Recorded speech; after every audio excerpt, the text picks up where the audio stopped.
In this video, I will show you how to fix the messages unavailable issue on Instagram. First, launch open the Instagram app on your device. Make sure you're logged into your account. Now tap on the profile icon at the bottom right corner of your screen. Then you want to tap on the three lines at the top right corner. This will open settings and activity. Here, scroll down and find the option of messages and story replies. Go ahead and select that. Now tap on message request.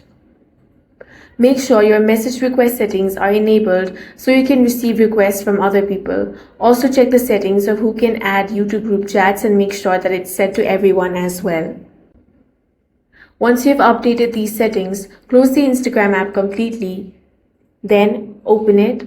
Now check your inbox and see if the messages are now available. If the issue continues, make sure Instagram is updated to the latest version.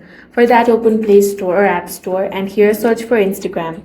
If you find the option of update, tap on that and update the app to the latest version. And that's how you can fix messages unavailable problem on Instagram. If you found this video useful, make sure to hit the like button and subscribe for more videos like this.